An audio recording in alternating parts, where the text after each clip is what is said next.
making some keto gingerbread cookies. I've made an alteration to the recipe so that it's also egg-free. So if you're allergic to eggs and wheat, there won't be any of that in these cookies. Let's quick take a look at my recipe. So we're going to start with mixing together our liquid or semi-liquid ingredients in the blender. So you need a 1/4 cup of butter, 1/4 cup of cream cheese, 2/3 a cup of sweetener, 1/4 cup of heavy cream, and then about the same amount of size that an egg is, we're substituting with chia seeds soaked in water. So I've put my chia seeds in water this morning, and so they've been soaking for a few hours. I'm hoping that they're the consistency of an egg now, because usually that can be made as a substitute for that. And then if you want to substitute a rising agent for their cookies so you don't really need them to rise, you could put in baking soda and baking powder. So I'm just going to see if I have some baking soda in here. I do.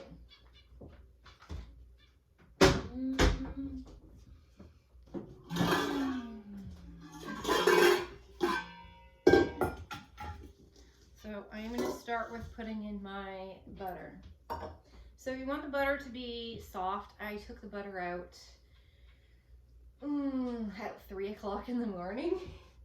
So 12:30 now, so it should be soft. It should be soft now. And I took the cream cheese out just this morning at about 8. So this feels nice and soft. It's smaller, so I didn't have to take it out too far in advance, which is good. All right, and I like these because the measurements are written on this side. I'm deciding if I want to double this recipe or not. Depends on how much flour I have. 1 1/3 cups. I have a really small bag of flour, so I'm thinking I'm going to keep it the same recipe. So that calls for a 1/4 cup. So if I cut it right about here, that's going to be my 1/4 cup.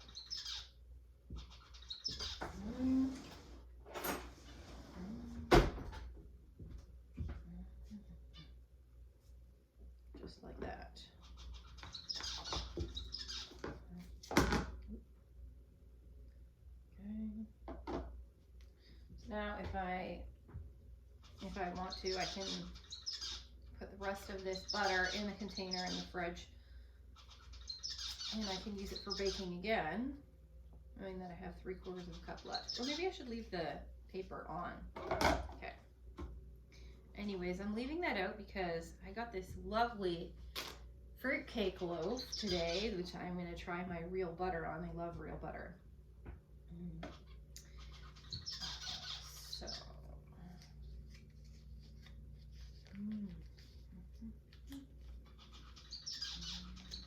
there is my 1/4 cup of butter. Oh, maybe I should double the recipe. I am going to double the recipe. It's a lot of work making keto baking, so when I make it, I want it to have lots. I'm going to put in another 1/4 cup. And that way I can just use the whole block of cream cheese, because one block like this is about 1/2 cup, so I can just put the whole thing in there. I don't have to worry about measuring cups. Less dishes for me.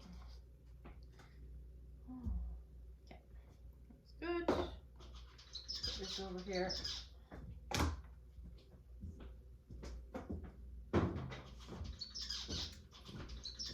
Okay, and we have our cream cheese.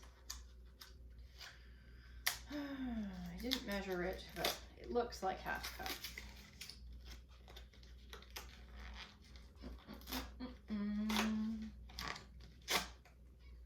Oh, there's a recipe on the inside of this. That's cool. I'm going to keep the recipe. Whee. Oh, they do have markings. Okay. Actually, this is 1 cup of cream cheese, so I only want to put in 1/2 of this.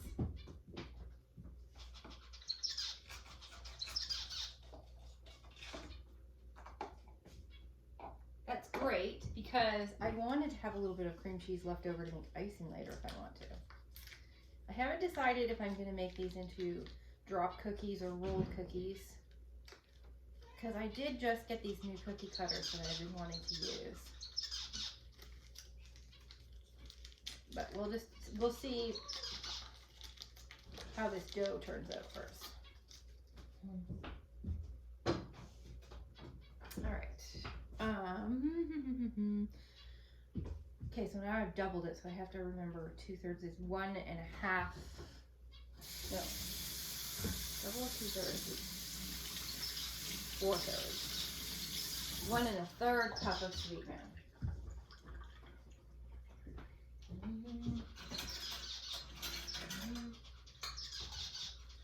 Okay.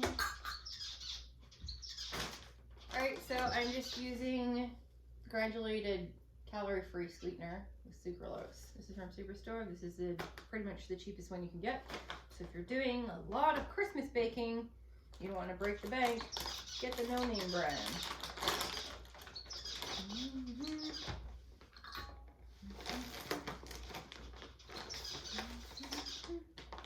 Here's my third. I'm going to keep that out in case I need it again. Oh, I was measuring chia seeds in this before. Okay, I'm just going to rinse it out a bit. Actually, I'm going to take one. Oh, half cup. I'm going to use 2 of these.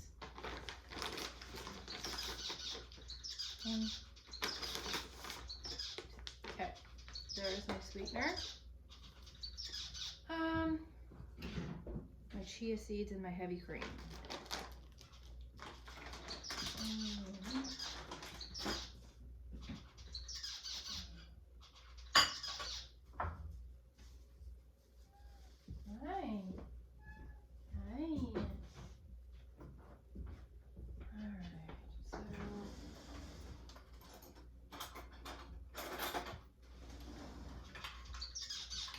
As you can see, my chia seeds have now formed a goopy pudding-like substance, very similar to raw egg. So this is our substitute.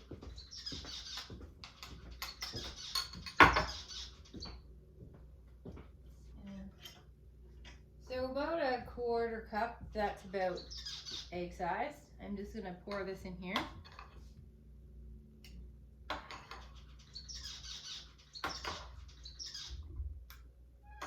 And I do have some left over, which I can use to make a chia seed pudding later.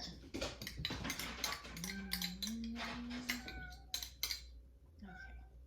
good. Nice. That away.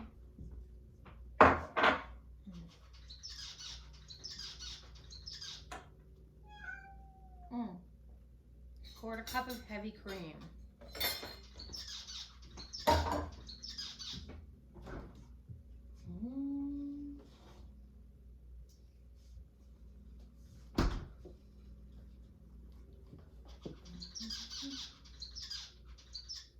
Oh, but it's doubled. So that means I would have had to double my amount of chia too. Okay, so that's mine. It's kind of sticking. Okay, there's my cream. Trying to get more of my chia mixture. I need the equivalent of 2 eggs now because I've just doubled the recipe. All right. There we go. Nice.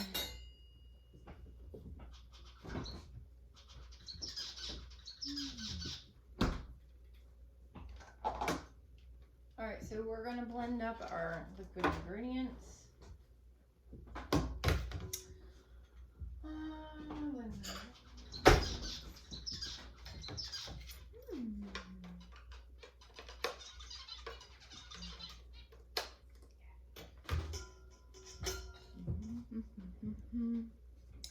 Plug in.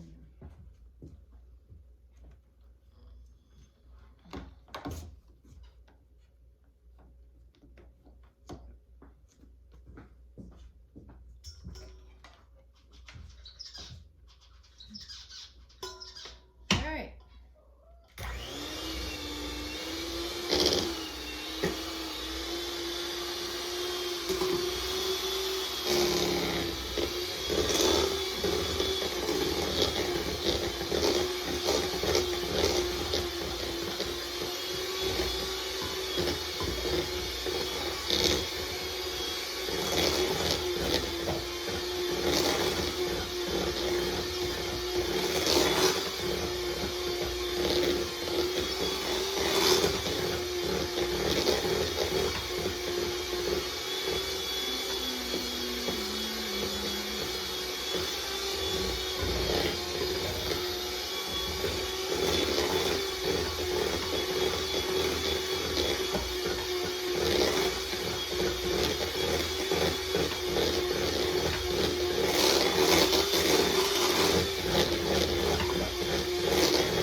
have our liquid ingredients all blended up. There's no real egg in it, so if you want to taste it, you can.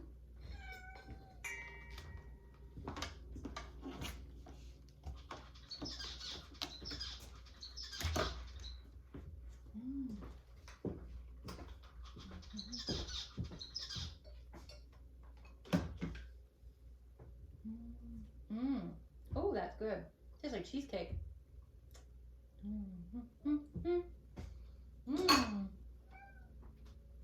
Hi. My cat's begging for someone who smells it. Okay. So next we're going to add our dry ingredients.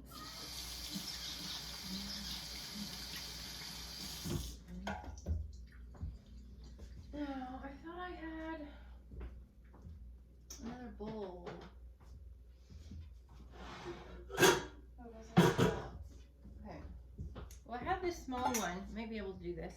So I'm going to mix in my flour and my spices and then sift it into the wet ingredients after. So I need 2 2/3 of a cup of flour. You don't have to use coconut flour. You can use almond flour or whatever gluten-free flour you want to work with.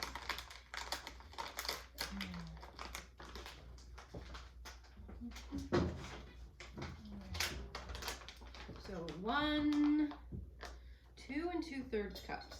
Okay. One.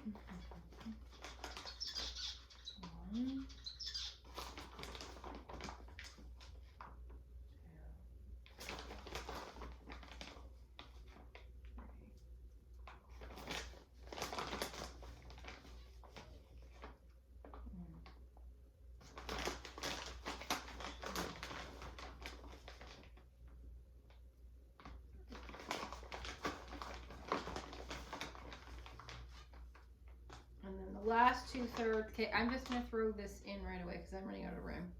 The last 2/3 of a cup of flour, I will mix in the bowl, mix in all the salt and spices, and then pour it in.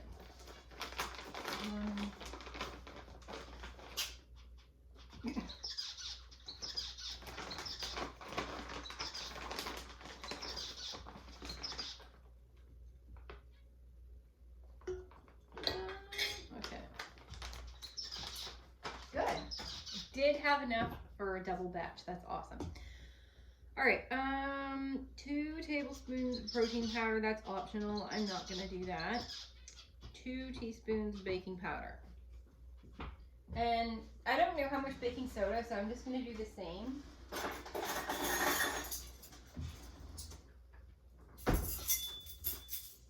So I'm going to put in 2 teaspoons of baking soda. 2 teaspoons of baking powder. Maybe I'll do 1 soda because I don't want it to be so salty. There.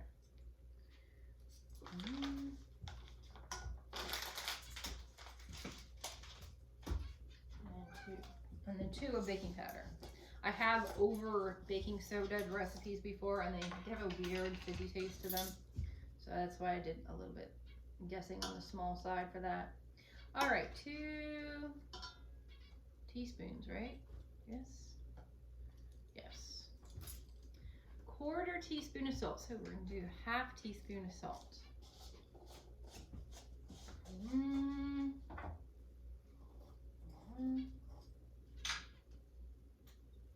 I am using pink Himalayan salt. It's my favorite. There we go.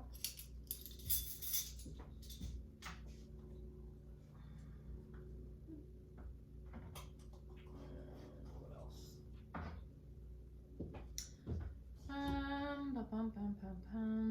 1 tablespoon of cinnamon. Okay, I'm using my own blend of pumpkin pie spice instead. This is cinnamon, cloves, and tiny bit of stevia and nutmeg in here. But this is what I sprinkle on the baking too. Like when I'm going to make the cookies, I'll sprinkle a little of this on top. 1 tablespoon? 2 tablespoons. You can to make some more of my mixture. Okay. All right, next, oops. 1 tablespoon ginger.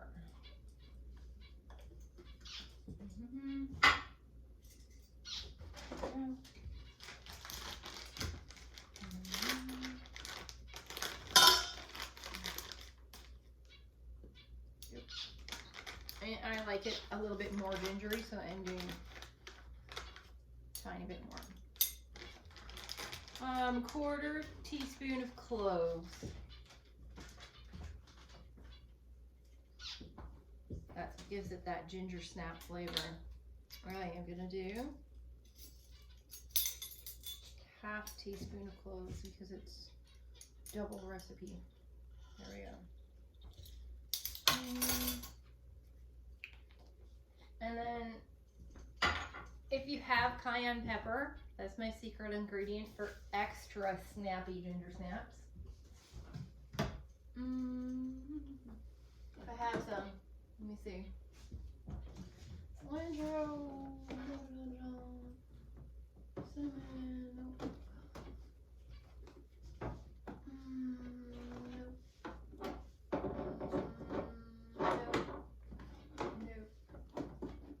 nope. Wait. Ah, there it is. Just a tiny sprinkle. Cayenne pepper.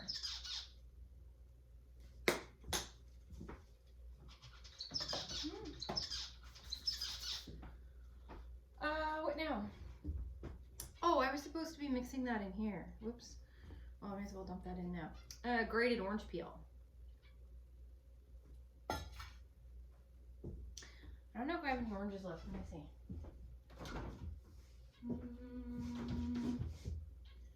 Nope, we're going to skip that.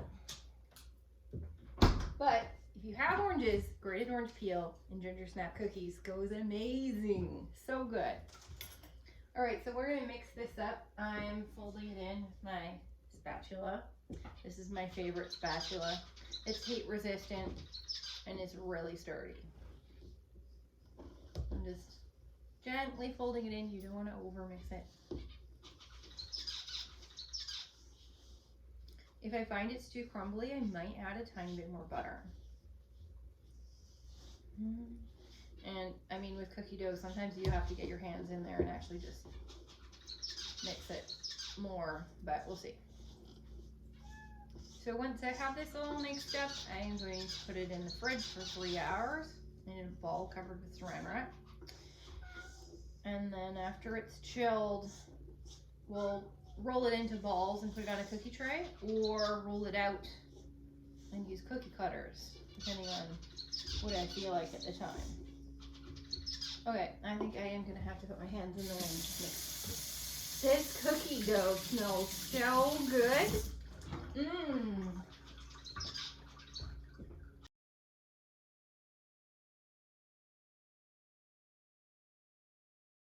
So I'm doing a test 1 cookie in the toaster oven just to see if my recipe turned out right. And then if we feel like we needed to add something more, I can still add it to the dough. And we'll just make sure that this rises properly and then it's the proper amount of crunchy and chewy. And then we'll be all set. So it looks like my test cookie is done. Nicely browned. Yeah, that looks good. All right. So we're gonna see if it's sweet enough and just the right flavor and whatnot. Oh, it's hot. I may just let it cool off a tiny bit first. So the cookies are done now, and I'm just gonna taste them and see how they turned out. It was a little bit dark on the top. This was in for 15 minutes. So when I do them in the oven, probably gonna double pan the baking sheets so they don't burn on the bottom like that. And I'm probably gonna maybe put them on a little bit lower and for less time, say 10 minutes instead of 15, and maybe 300 instead of 350. So we're gonna give this a bite and see how it turned out.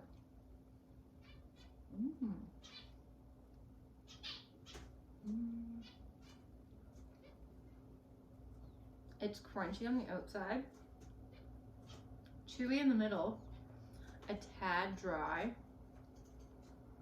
You can definitely taste the ginger, and it is sweet enough.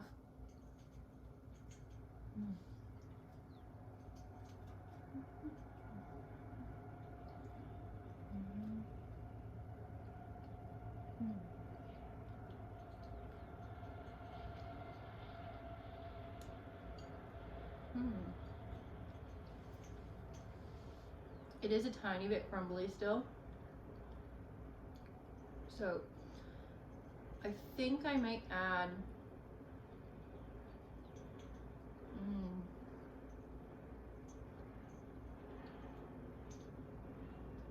a little more butter and cream cheese to it before I do the whole batch.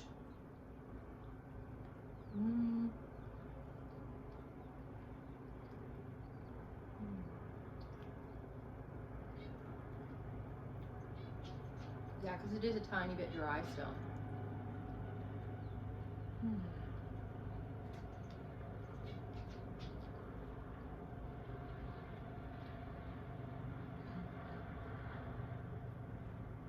It's still good though, but yeah, it needs a tiny bit of tweaking.